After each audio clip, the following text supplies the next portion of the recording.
through the 31st, the first chapter of the 13th chapter through the 8th verse. It reads as follows: Are all apostles? Are all prophets? Are all teachers? Are all workers of miracles? Have all the gifts of healing?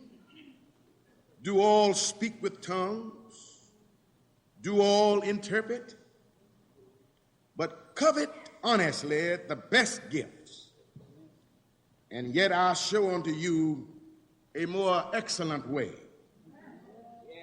Though I speak with the tongues of men and of angels and have not love, I am become a sounding brass or a tinkling cymbal. And though I have the gift of prophecy and understand all mysteries and all knowledge, and though I have all faith so that I could remove mountains and have not love, I'm nothing. And though I bestow all my goods to feed the poor, and though I give my body to be burned and have not love, it profits me nothing. Love suffers long and is kind. Charity envieth not. Charity vaunteth not itself, and is not puffed up, does not behave unseemingly, seeketh not her own, is not easily provoked, thinketh no evil, rejoices not in iniquity, but rejoices in the truth, beareth all things, believeth all things, hopeth all things, endureth all things. Love never fails. Whether there be prophecies, they shall fail. Whether there be tongues, they shall cease. Whether there be knowledge, it shall vanish away. I want to talk to you about Paul's hymn of love.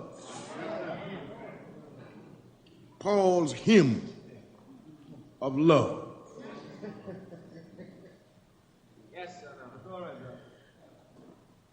This letter was occasioned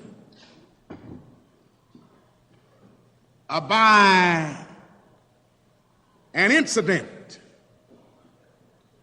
a complex incident that occurred at the church that Paul had inspired into existence at Corinth. One of the members of the congregation at Corinth was named Chloe.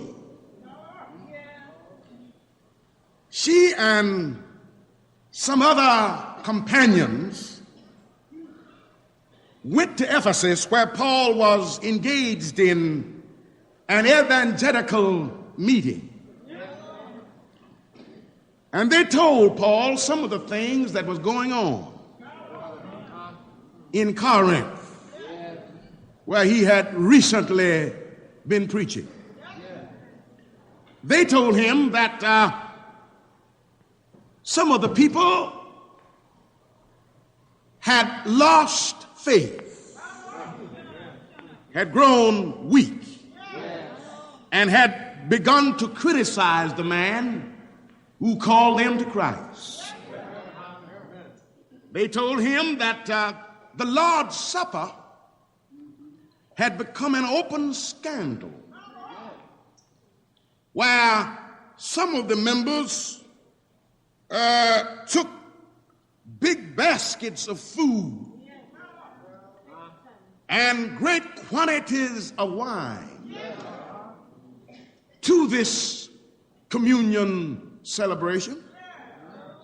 And instead of eating, discerning the Lord Jesus, and instead of eating in memory of him, they had become gluttonous as eaters, and that they drank excessively to the point that many of them around the communion table were getting drunk.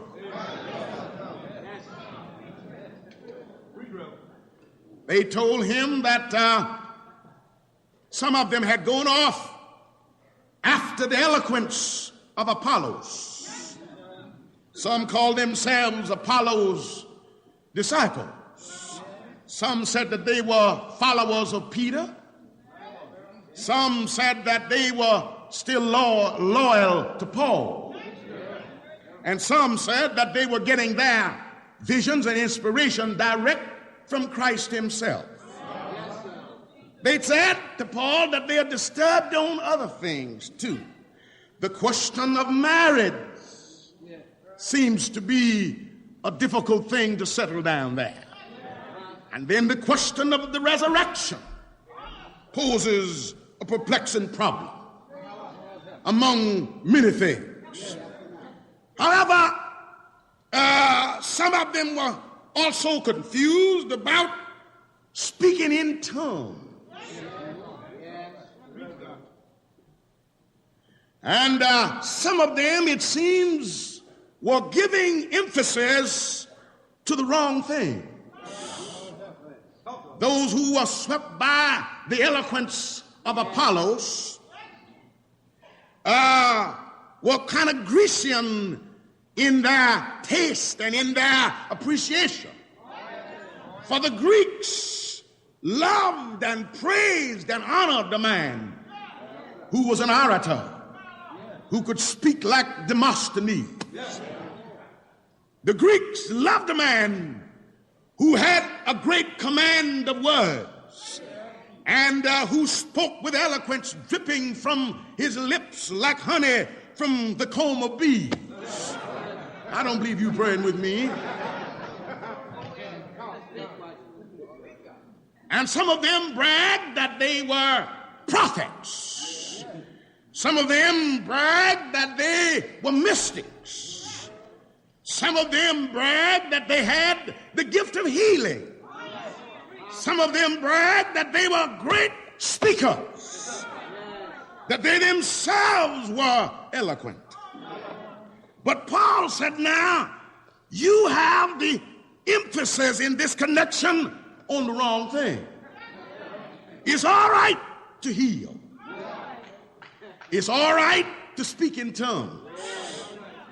It's all right to engage in mysteries. All of these things are all right. You may have a great deal of faith, and faith is always in order. But what I want you to understand is, if you can heal anybody and have not love, it means nothing. You can prophesy all you want to, but if there is no love in your life, it means nothing. You may speak until the billows upon the sea stand as they were in awe and reverence to your eloquence. If you don't have love in your heart, it means nothing. I don't believe you see what I'm talking about. You may have faith to move mountains, but to exercise that faith only to move mountains, and that faith is not backed up by love, it's nothing. It means nothing. I don't believe you see what I mean. Paul said it's like a sounding brass or a tinkling cymbal. And I feel that not only is that problem evident, or not only was it existent in Corinth, I believe that in the modern church, in the churches of Detroit, we have the same problem. We have people putting emphasis on the wrong thing. You go around talking about, well, what position you hold in the church. This is well. We brag about what we have given, all of this is well. You may brag about this, that, and the other, but the thing that stands out in importance above every other thing is, do you have love in your life?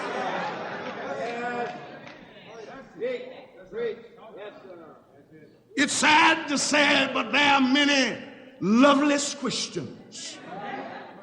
Paul here made a discovery in this great hymn of love, in this great eulogy of love, in this great psalm of love. You know, the Greeks had 3 words that they used for love. One was philia, which means brotherly love. The other one was eros, which meant sex love, or love that motivated man to strive toward the highs. But then finally, there was another word that they called agape. And this meant love that came from God to man. Agape. I don't believe you're praying with me. You see, it is said that Socrates, said that God is love 99 years before Jesus was born. I don't believe you're praying with me. So that love is the central thing, is the principal thing in anybody's life. In fact, if you do not have love in your life, you are not a child of God.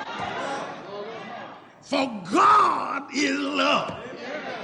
And if you are kin to God, then love must permeate and control your life. You see, Paul made a great discovery here.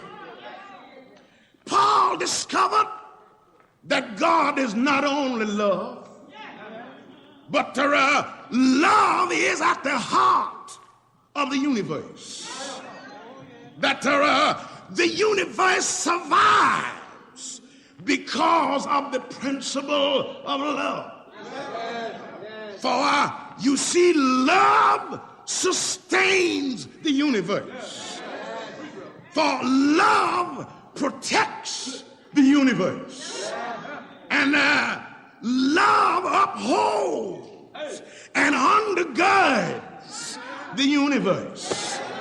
And love brings unity in any life. And love brings order in any life. Love brings beauty in any life. And love, you see,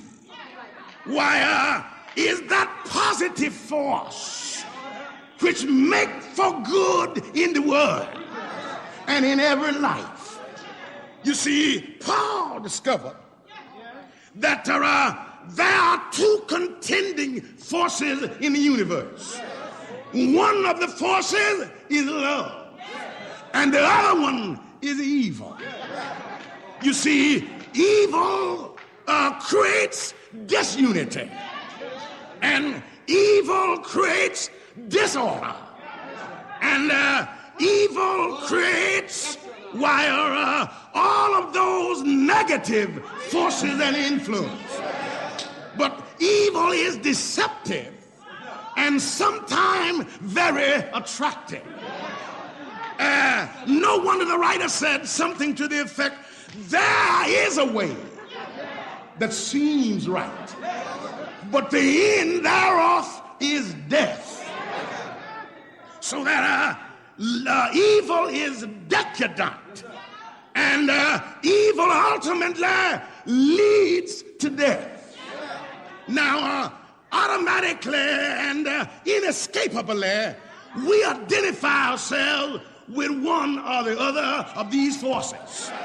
You are either identified with love or you are identified with hate.